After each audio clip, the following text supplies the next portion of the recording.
Hello and welcome to Audiobook Connection, behind the scenes with the creative teams. I'm Becky Parker Geist and I'm your host.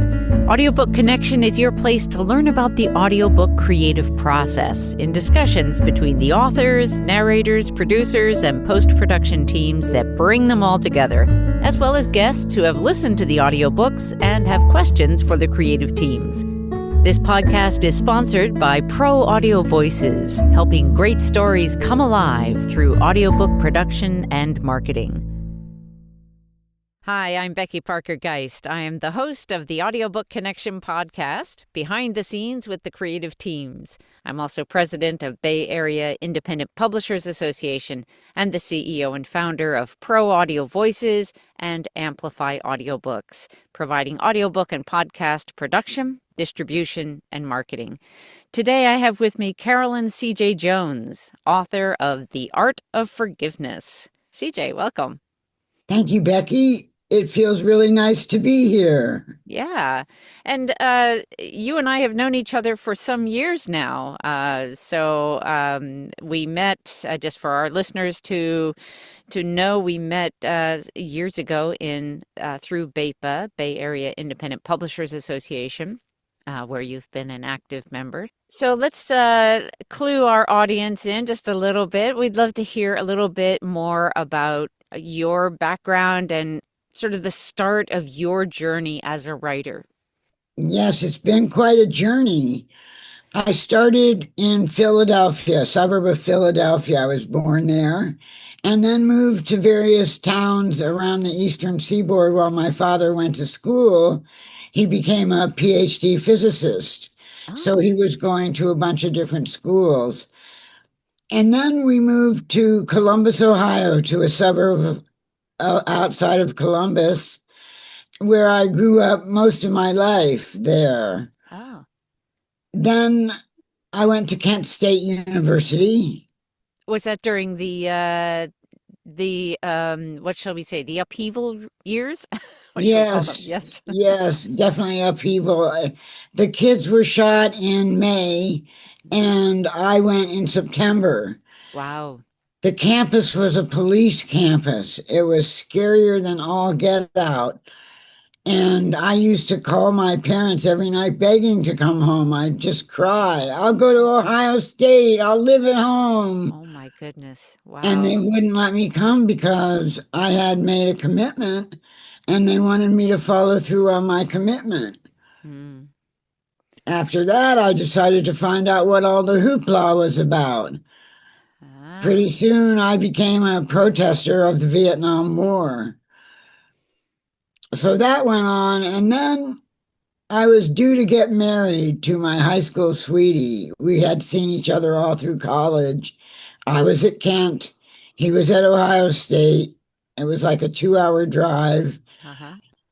And we kept up the relationship and, in fact, talked about getting married. So here I am thinking that we're going to get married. Yeah. On Valentine's Day. Uh-oh. You hear it coming.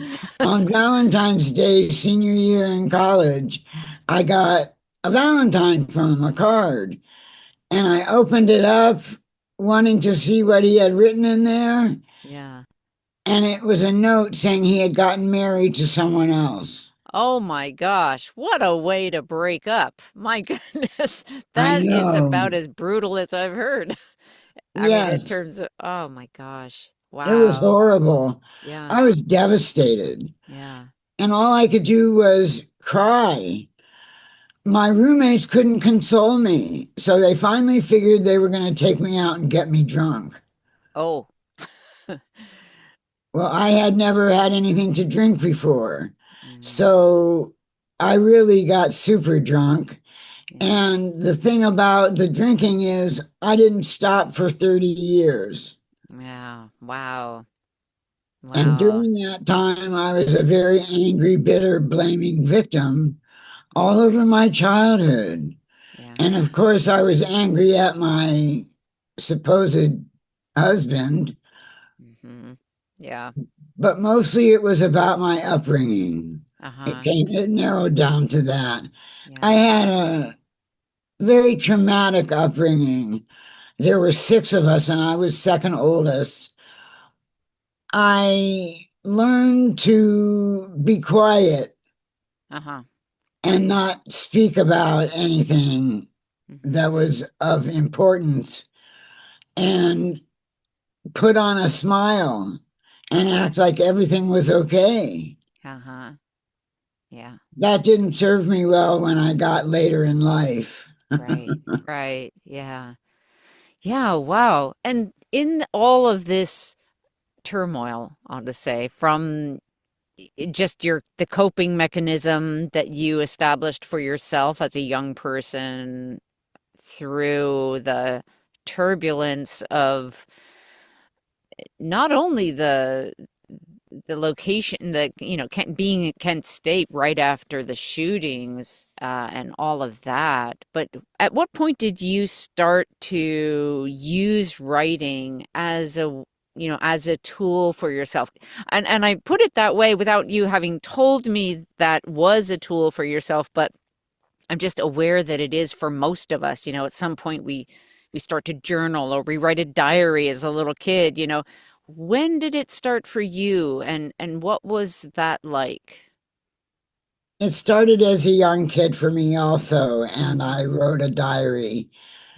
When I was a junior in high school, though, my English teacher, who taught the enriched English class, Mhm. got me transferred into that class because she thought I excelled at my writing. Mm, mm-hmm. So that kind of helped to take things off. I went off running with that. Yeah. Oh, that's so good. I hear this from it, interview a lot of authors, and it's striking to me how many times I have heard that a particular teacher in the course of their school journey had this kind of instrumental impact on them, just lifted them up, saying, it's clear that you have some real talent in this area.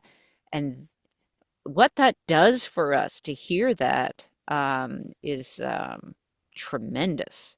And It really is. yeah, It really is good for the ego and helps with moving forward yeah, and continuing to explore the writing. yeah. Do you still have those early diaries?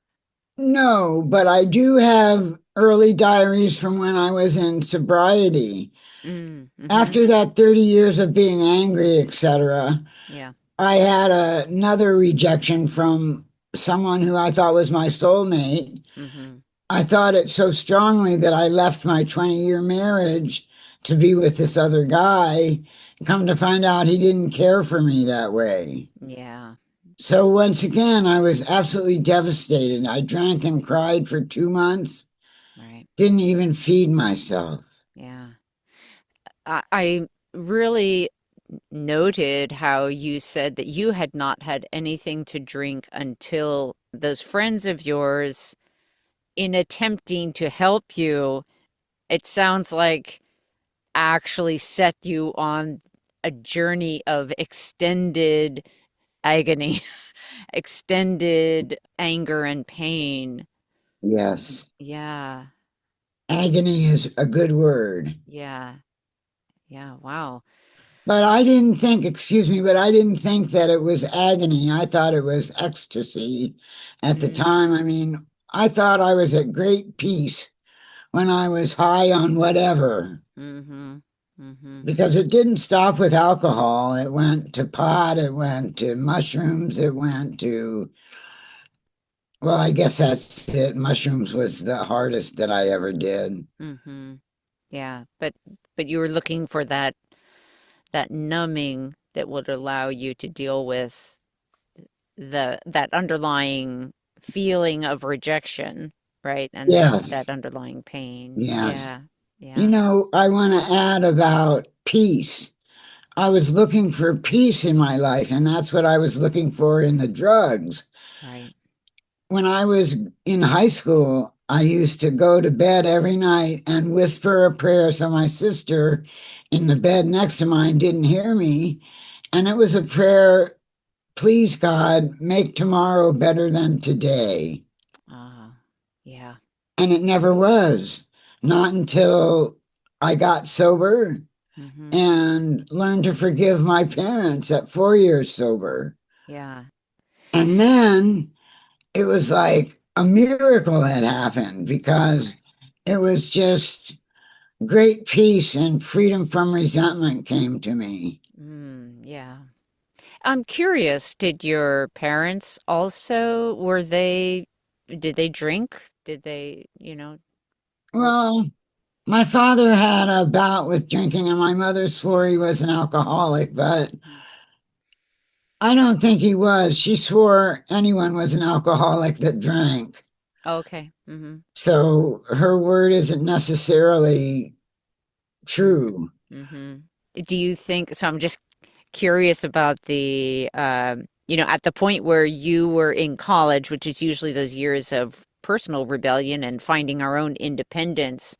If your mom was very much against alcohol, if that experience of stepping into, or, of turning to alcohol felt at all to you like a part of rebellion from your parents? That's a good point. I never thought of that, but yes, Mm, it was a rebellion against them, yeah. Yeah. in addition to everything else. Yeah. Were you writing during those 30 years of abuse? No, And then the trigger point for you, what was it that, and I know you do talk about this in The Art of Forgiveness, but for anyone who's listening who has not yet had the opportunity, and it's definitely an opportunity, it's definitely something you should listen to. But that point at which you did step into using writing as an actual deliberate conscious tool, um, tell us a little bit about that decision and that shift for you. probably 9 months before I left my marriage for this other man, I started writing. I'd get up at 5 in the morning and sneak off the boat. We were living on a 45-foot sailboat at the time. And I would sneak off the boat and go to the local coffee shop and drink coffee while I journaled. And even back then, I was writing about the unrequited love. He wasn't in unrequited love yet, Mm, but I was writing about him and trying to decide if he felt the same about me that I felt about him. Well, after writing for months, I decided the marriage was done. mhm. It was an alcoholic marriage filled with arguing. It was, I mean, we had our great times. I'm not going to say we didn't. Sure. Yeah. Like, I can think of, oh, I did mushrooms too, sitting on a houseboat on Lake Powell on mushrooms, high on mushrooms, watching the stars. Hmm. It was miraculous. Right. So you had started that writing initially as a part of dealing with your own, sort of trying to sort out your own feelings about this other Yes. relationship and your marriage. So then when you got to the point where you were like writing this story, The Art of Forgiveness, what inspired that move for you, that decision to write this story and share it? After I forgave my parents, so 4 years sober, so we're talking 2005, Mm-hmm. I couldn't not pass along to others the joy that I had found from forgiveness. Mm. And I felt I was almost obligated to share with people how they too could find forgiveness and therefore experience the peace and freedom that's available. Yeah. And I kept talking about, oh, I'm going to write a book, I'm going to write a book. And time went on. Meanwhile, I was working as a caregiver for an elderly lady in the mobile home park where I live. Mm-hmm. And then I lost my job because she got put in a facility. Oh, yeah. and I didn't know what I was going to do. They gave me a severance that lasted me like a little more than a month. And one morning, I came to make coffee, and as I was making coffee, that calm, still voice that I have since decided is my God voice said, "Write your book now." What? Who is this? Yeah. And write your book now. You have been laid off. You have time. You have money. Write the book. So I did. Nice. Yeah. Yeah. Yeah. And at that point, I'm going to guess that the process, the publishing, that whole, the editing, preparing the manuscript, layout, the process of publishing itself may not have been something that you already knew. Is that correct? That is correct. And how did you find your way with your publishing? From the Bay Area Independent Publishing Association. Nice. That organization was fantastic. Yeah.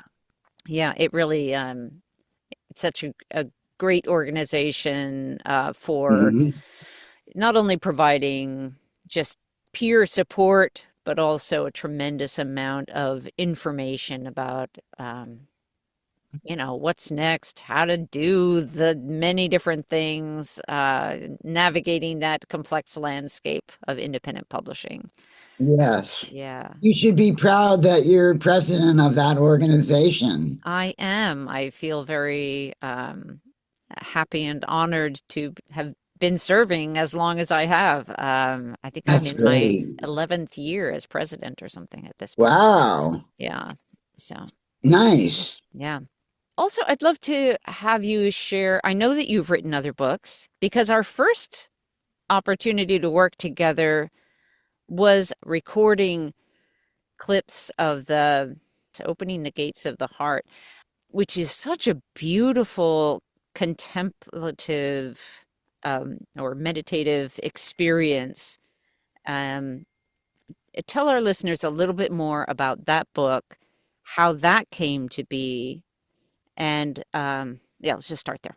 Okay, this is a delightful story.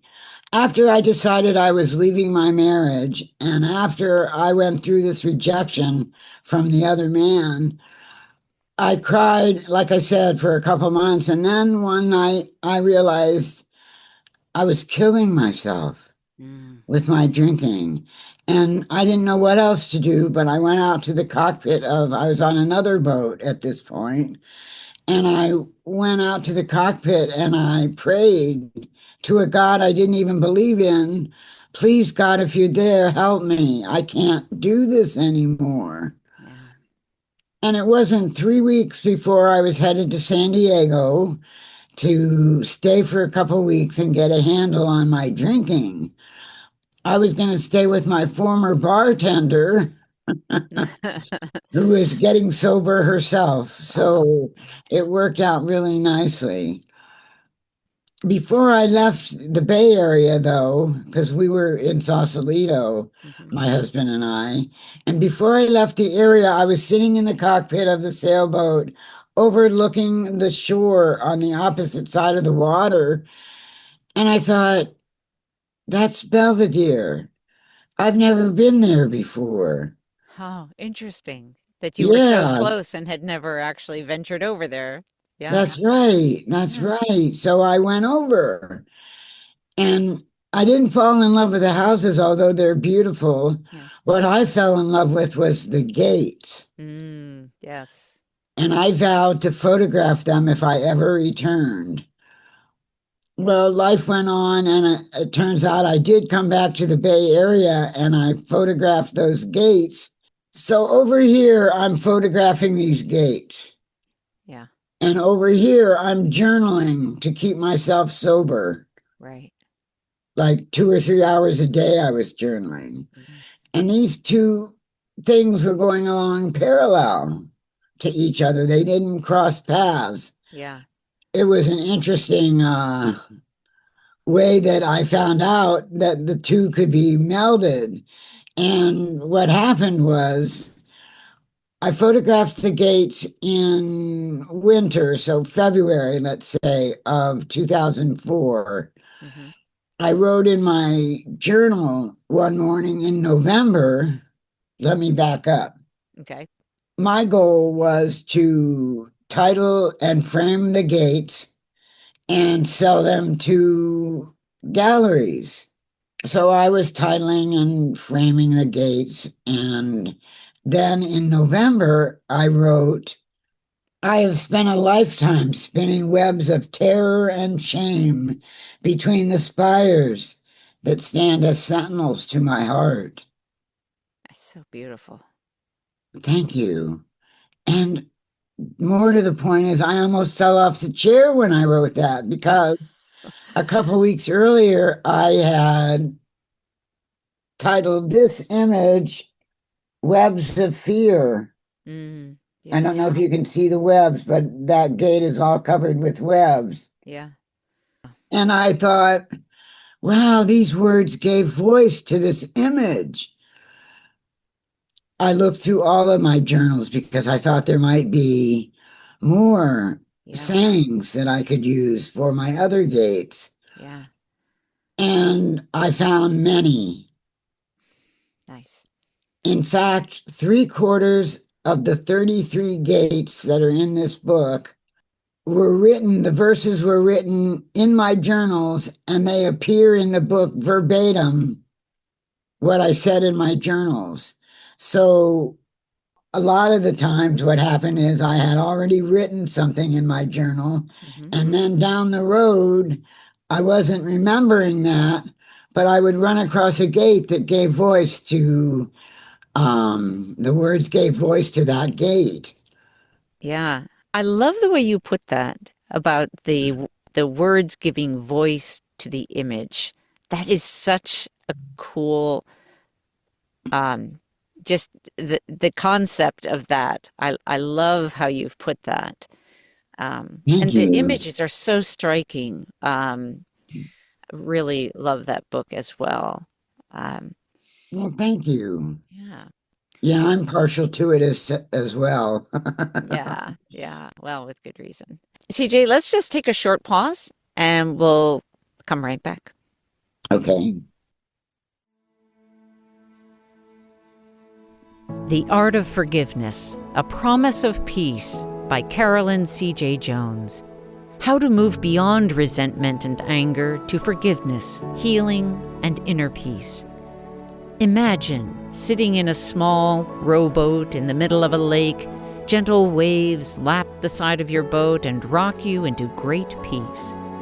That's the same feeling you gain when you listen to The Art of Forgiveness. As the subtitle proclaims, it is a promise of peace. Deserving of the gold medal it was awarded for spiritual self-help in the Living Now Book Awards contest in 2022, you are guided through a process that resolves resentment and brings you peace. This method allowed the author to go from 30 years as an angry, bitter, blaming victim to one who lives in gratitude and positivity, at peace and free from resentment. You too can practice the method and gain peace. At the end of each chapter are exercises with tools to help you grow beyond your pain. The #1 New York Times bestselling author of Men Are From Mars, Women Are From Venus is Dr. John Gray. He says about The Art of Forgiveness, as you read, you will gain the skills to grow beyond resentment to healing and forgiving. These tools bring peace to you and all your relationships. If you want freedom, this audiobook is for you. Get your copy today on AMPlify Audiobooks.com. We've been talking about a couple of your books, Opening the Gates of the Heart, as well as The Art of Forgiveness. Tell us, if you would, a little bit about what your goal is in terms of, like, what kind of impact would you like your books to have in the world? What are you hoping to achieve? I got such relief from my books and the writing about things. And both books, Opening the Gates of the Heart and The Art of Forgiveness, portrayed peace at the end. They were both working toward attaining peace. Yeah. That's what I want others to have. I want them to find peace from, maybe it's their upbringing also Mm-hmm.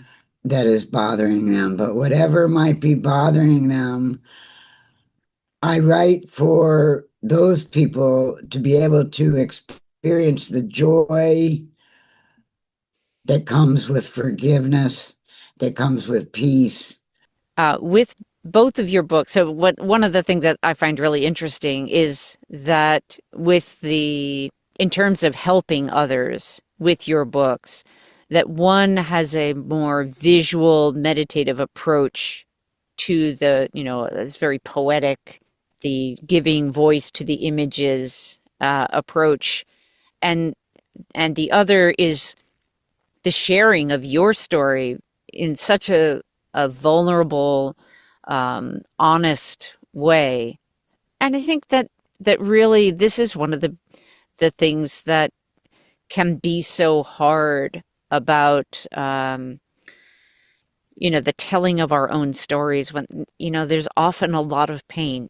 And when you've been through a lot of pain and maybe made choices that now you wish you hadn't made, being vulnerable and being willing to share that, I think, is one of the most powerful ways that we can actually reach others. Because as somebody who's listening to the audiobook or reading the book or looking at the images, and it is that very vulnerability that is like the opening of the gate of the heart, right? Into being able to say, yes, that's me. Yes, I see myself in your story. I see Yes. that you can make a change. You made a change after, wow, 30 years of being in that place, and being able to move past it. That is a very, Mhm. very, very powerful Yeah, it really story. is. Yeah. And I want other people to experience that if they would like to. Yeah. I know that you have at various times done other kinds of work in terms of consulting or assisting people in their forgiveness process. Is there anything else that you would like to share about, uh, other things that you have, or other tools or experiences that you provide for people who are looking for some additional help? This is off the topic from forgiveness, That's okay. but a major writing project of mine was in the mid 80s to the early 90s when I worked for the Colorado Department of Social Services in their Medicaid department. Mm, And mm-hmm. my responsibility was to approve or deny home care visits by a nurse, a therapist, or an aide. One day I got a call from a woman at a home care agency wondering if we would provide hourly care for these children that were living in the hospital only because they were on high tech equipment and they needed monitoring 24 hours a day. Mm, And my response was, no, we only pay for intermittent visits. Sorry. Click. mm, Well, this person called back about 2 months later and she said, I'm calling to ask you again. And this time I listened. And the long and short of it is I developed a program with the help from the community that allowed these kiddos, these sick kiddos, to go home with private duty nursing care and be cared for at home with that and their parents' care. We called it the private duty nursing program, and I wrote the regulations for that program. wow. And Yeah. I wrote the entry requirements for it because it was very stringent because we were going from a very controlled ICU to an uncontrolled home situation. I like to claim fame to that. And you should. And I think, we can take two very obvious things away from that. One is if you are trying to get help with something, if you're that person on the other end of the line, and you've asked, like, it's okay and might make a big difference if you ask again. And the second is on your side, if you are in a situation where something is being requested of you, to just take that time to listen and to hear that person and be at least open to fully listening to that person, which you did that second time. And what a huge difference that would make in the lives of those kids and families. Wow. Well, yeah, I have to tell you about Monique. When I met Monique, she was 3 years old, and the only activity, she had a muscle weakness, a degenerative disease. And the only activity she could do was lie on a tilt table, tilted this direction, for 15 minutes a day, twice a day. And then she had to be lying down. Wow. When she went home, first, she didn't need her breathing machine anymore, her ventilator. Then she started walking because she hadn't been able to walk. Then she went to school, and they had thought she was pretty delayed. And come to find out, she had above average intelligence. Wow. So Monique just blossomed, and she's just one of the many stories about those kids that just that's beautiful. Makes you want to cry with joy. Yes, absolutely. Absolutely. I want to shift gears just a little bit and talk about the audiobook process and experience. Yes. And so I had the opportunity to record your audiobook and to be your narrator. I would love to hear from your perspective what aspects of the overall, production process, anything that stands out to you about it? Well, first of all, it was very smooth. It was very smooth, very organized. I didn't have any difficulty understanding what I was supposed to do in my role. You guys explained it all very well. I'm amazed, or was amazed at the time, of your reading of the words on the page, because your intonation and your voice inflection were very much like what I would have said, how I would have said it. Right. So it was like I got the best of both worlds. I got the book out there with a narrator that sort of mimicked my lower voice and with the same inflections that I would have put on the words. Yeah. That was exciting. Great. Very good. So thank you. My pleasure. My pleasure indeed.